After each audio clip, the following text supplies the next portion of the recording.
Coach Rhoden. Yeah. A lot of energy that session. Yeah.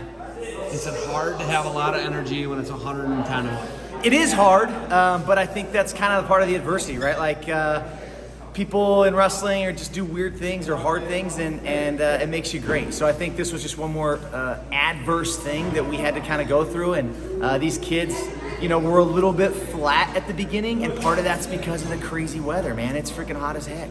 And so, you know, whether it's light on water or maybe you didn't eat enough today, you know, you got to kind of use this as a way to learn what's going to make me a better athlete, you know, because let's be honest, being the best athlete we can be has a lot to do with what I put in my body. And so, you know, for me, I start every morning with some coffee and a little bit of Spark, and that puts me on level 10, so I can do this. Spartan and coffee? I went with 4-shot Americano this morning, and then got off the plane and went straight to the Spark, and that puts me where I need to be for camp. You're just jazzed up. I'm ready to go, dude.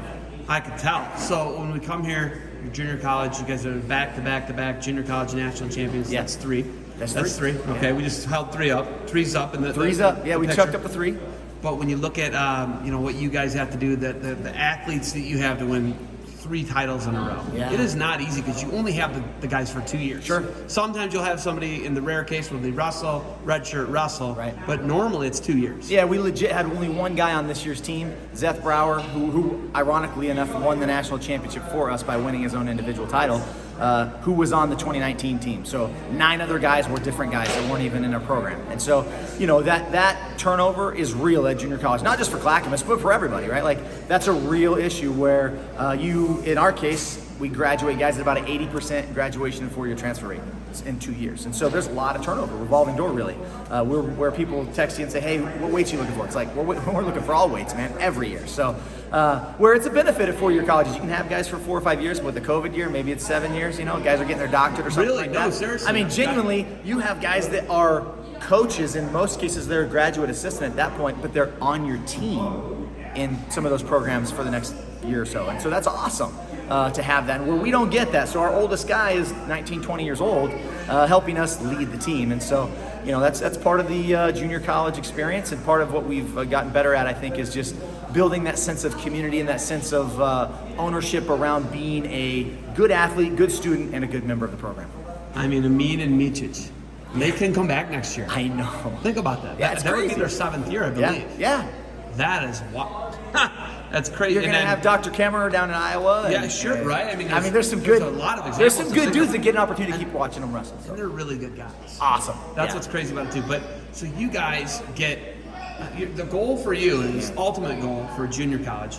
Every kid here, every kid everywhere I go thinks they're a D1 guy. Sure. It's just not reality all the time. It's just not reality really ever. No. But you know, I fortunately was a D1 guy. Yeah. I probably should have been a D2 guy in hindsight, right? Sure. You know, I was 3rd in the Mid-American Conference. If I look back on it, it's just over 500. I probably would have gone another route. Yeah. How hard is it to fight that D1 battle all the time? You know, it really is difficult. It's something that we've had to. The JUCO stigmatism, I think, was the thing I combated the most early on.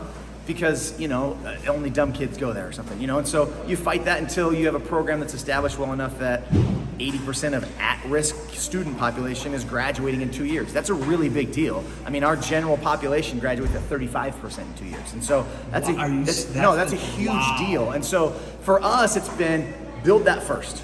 Foundationally, let's be academically minded. Now, does that mean that's what we love? No, that's the have to for most of these kids. Let's be honest. They're not at Clackamas because they're a Stanford kid.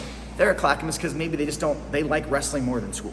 You know, and so if that's what gets them the degree, that's what got me 3 degrees. I loved wrestling, so I got an associate's degree, and then I got a bachelor's degree, and I got a master's degree because I could keep wrestling, not because I love school. And so that's, I think, what we're trying to do, is use wrestling as the vehicle that takes me where I want to be in my life, whether I know it or not yet. And so we kind of use that to our advantage a little bit.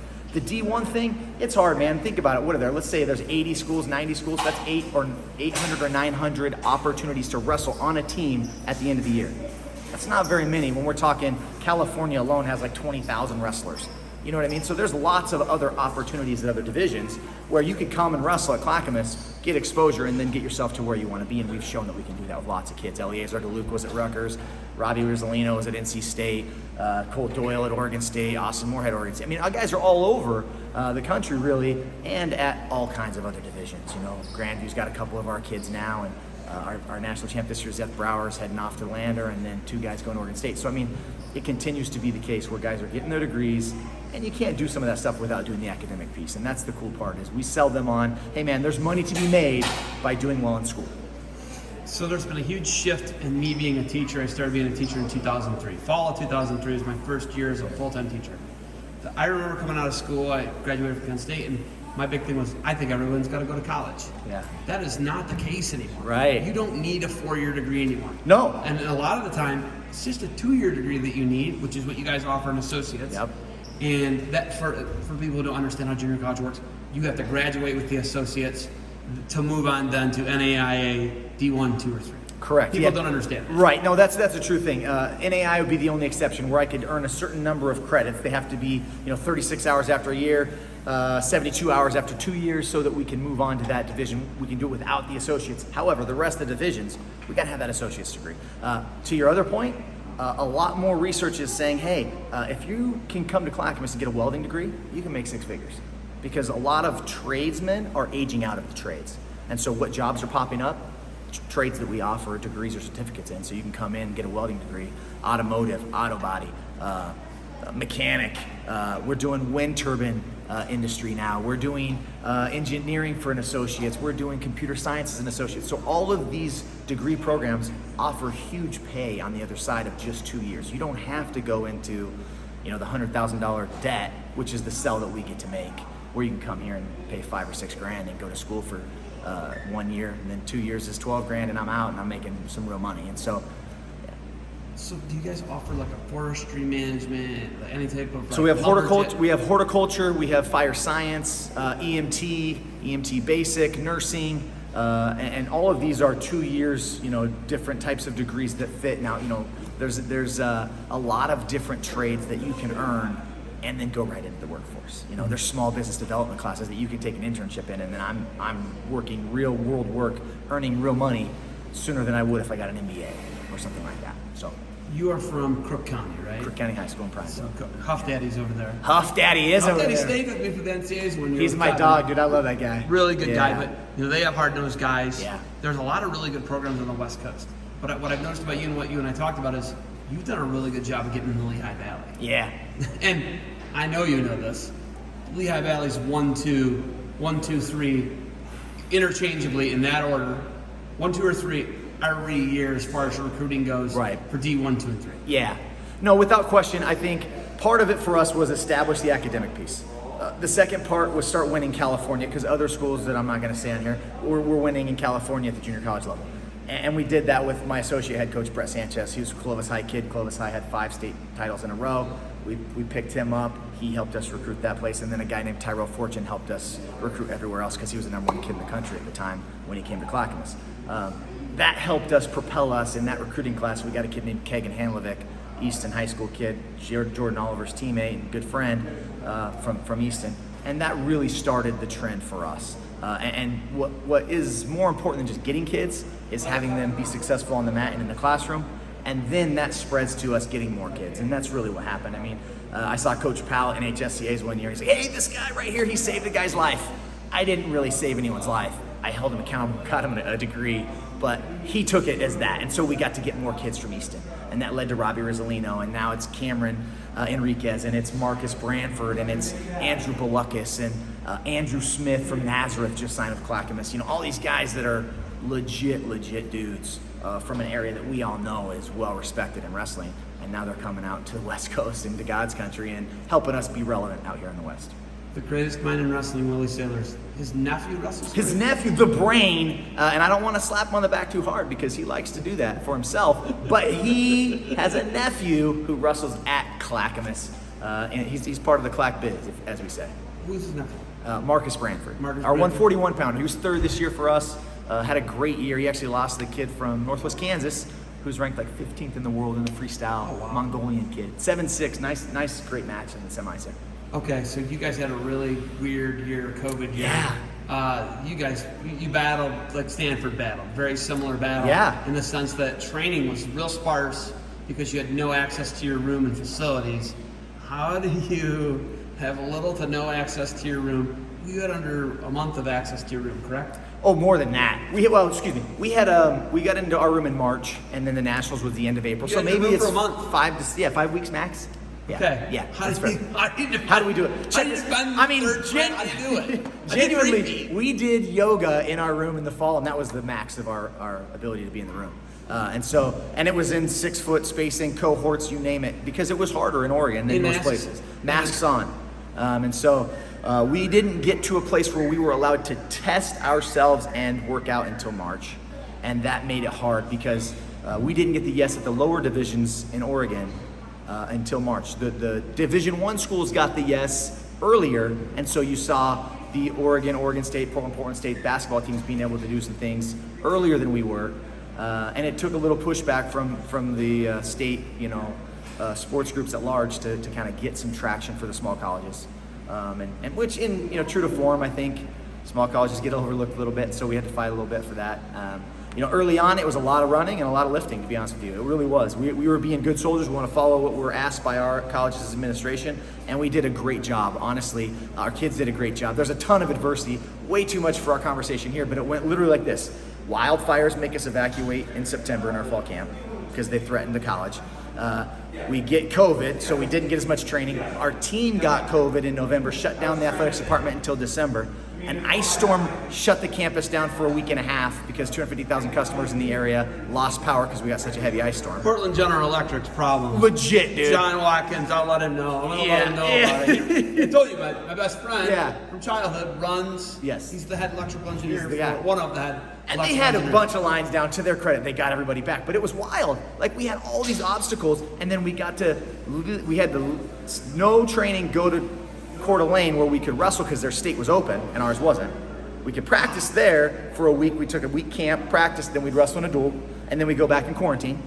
And then we came back and did it again. Jeez. And then we finally got into our room. It's more amazing as you're telling the story. Do you understand? And I'm not trying to oversell it. I'm just telling you what happened. And honestly, for our kids to believe that this was even possible and not just walk away and say this is stupid, blows me away still to this day. Because once we got in the national tournament, we were there and we had COVID tests, everybody passed, we were in the building. I think the attitude of gratefulness across our group, from the staff down, made it just like, hey, we're on house money right now. Because usually you'd feel pressure, right? You'd won the previous two, you should win. How are we? I mean, other teams, we have social media, they were training since August. So how would we be expected to be the favorites? Which we probably were. We had good kids, but without the training that we normally would get. Now, all that being said, we didn't lead until 133 pounds in the finals when Zeph pinned the guy. That was our first lead of the tournament. So was it 151 to 147, something like that? Yeah, it was like 3.5 points. Yeah, we were down and Zeph got a fall, so I think we won by 3 points or something like that. Yeah. 3.5. And West Wyoming had 10 All-Americans. How many did you guys have? We had 8. First time in. Take all 10? We did. Yeah, 2 round of 12 guys and then 8 All-Americans. So that's unbelievable. So, okay. So you guys fight all these battles. You somehow come through and win. Yeah. I mean, the expectation, we already know what the expectation is. Sure. 4. I think 4 is going to be the fun one because that ties the record that North Idaho College and Iowa Central have. And that's really what what this year gave us more than anything. If we didn't get to go, that would have been terrible watching it from afar because that's what I thought was going to happen initially. We got to be there. We somehow got through it. And now we got to fight the battle of graduation and bringing new guys in and starting it all over. So we get to enjoy the process one more time. You watch Joe Rogan Experience, or you hear Joe Rogan clips, which I know you do. The big thing they talk about is how D1 wrestling is the minor league for MMA and all the major promotions. Sure. But the reality is, it's not D1. It's junior. It's junior college. It's junior college. Yeah. And listen, the 5 names that are just, we'll say them and everyone will be like, oh, okay, you're right. We got Brock Lesnar. Yep. Right? We got DC. Yep. We got DC. John Jones. I don't know if you know him. John Jones. Yeah. 100%. He's national champ. National champ for Iowa Central. Yeah. Right. Colby. Just Colby. Yeah. Right. If you look just those 4. Sure. I can't even think of a 5th one. If you go back, Matt Lindland was another guy. Sure. So right there. Yeah. That's 5. I said 5. We came up with another 37. Tyrell Fortune's in Bellator. We can keep. We can keep going. Keep going. Joe right? Soto's fighting. Yes, There's a lot of dudes. Way more than what we're saying, but it's unreal. It is. It's unreal what you guys are able to do. What does it say about the caliber of athletes you guys are getting in junior college? I think it gets overlooked a little bit. I had the ability to be on the Bader show, and we talked about this. There's a lot of good kids in the junior college national tournament. Now they're there for a variety of reasons. Maybe life wasn't good to them. I mean, let's be honest. Some people's lives aren't awesome, and that's part of the reason they're where they're at. Maybe they just aren't great test takers, and you got to be a good test taker to go D1. Maybe their family can't afford the extra money that even a partial scholarship provides them. And so we get a lot of excellent kids, whether it's here in Iowa, Oklahoma, or anywhere else in the junior college division. And you continue to see that year in and year out at our events, and it's a fun process to be a part of. It's unique in its own right. It's a little harder. You got to wear a lot more hats as the head coach. It's not just coaching wrestling. It's father, uncle, friend. Put your arm around them, help them sign up for classes, walk them to lab. Talk about their girlfriend, all those other things, because there's really nobody else. It's not like we have here's your academic support person for these 8 people. It's not that same way. So there's a lot of hats that you wear, and I know that there's a lot of good coaches at our division that do that and do a good job for these young men. And so it's fun to see. And then it's fun to see kids continue on and like you said, be successful either in the UFC or at different levels of wrestling beyond the junior college level. So it's like Izzy Martinez. Izzy Martinez, another one. Yeah, he's North Idaho, right? The McKinney kid that just had the 7-second knockout in the UFC. One of the greatest. TJ Williams. TJ Williams was a stud, dude. 99-1 in Iowa. To look at it. Cain Velasquez. Cain was We another, forgot, right? Yeah, I mean, you know what? Cain Velasquez wrestled this guy. I know you're going to know the guy. His name was Dean Taylor. Yeah. Do you know my rival growing up was Dean Taylor? Oh, no way. Yeah, so we're from the same area. That's funny. And have you ever seen Dean Taylor? He looks like not a tough guy. Right. He's kind of like not built well. Right. Doesn't look like much, and he split matches with Cain. Oh my gosh. And the dude is a total hammer, and like if someone was messing with another bar, he could obviously snatch their soul from their body. He take care of But Dean Taylor was a freak. That's awesome. Yeah, and I work with Pac. I go out to Legends of Gold, and he was at Neo Show. Yeah. Right? So it's just like you look at it, and that's right. He was the head coach there for a while. They won. Yeah, they won a national title. They won. Yeah. So it's unreal. And he had Neminescu's on the team, I want to say. Is that right? Studs. Did I say that right? Neminescu? And then the Colbys. They were Olympians. Yeah, Colby had a couple of Olympians back in the day, too. Unreal. I mean, it's crazy. I think Bogart was a Chuko guy. Abdul Rahmanov was a guy that wrestled there. Oh my God! So like the more that you and I are delving into it, the more how crazy it gets crazier and crazier. Now you guys get overlooked.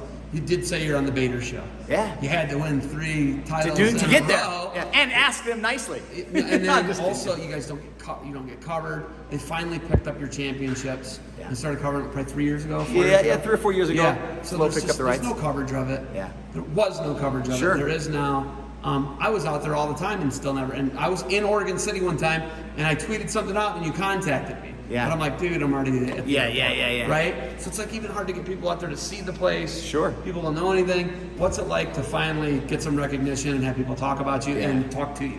Well, to be honest with you, I mean, it's sort of like it validates all the hours. That's really what it does, right? Like, I'm going to be content in being, the dad of my kids, the husband to my wife, and the mentor to a lot of awesome young men. However, it's cool for them to be able to see stuff like this, content go out and be like, hey man, I could have banged my chest, clack, #clackbiz, or clack to clack to clack. Like, that's what that's what makes it awesome. Really, is just having the platform, the ability to be seen, like a bunch of their, guys that they look up to on Instagram, or, getting likes and doing things and getting opportunities. That's all they're looking for, man, is they're looking for the shot. A recent guy for us, Nick Maximoff, just signed a UFC deal. And he's a stud. The guy's been awesome for a while. He's with the Diaz Academy and is good friends with those guys. He just got a shot. And I got the video message from his dad. All they're looking for is that validation of all my hours and my time spent was worth it. It's exactly what we talk about when we're coaching guys. It's what we're trying to convince them is important is, hey, you put in the time, you're going to get out the result. And that's really all it is. It's pretty awesome.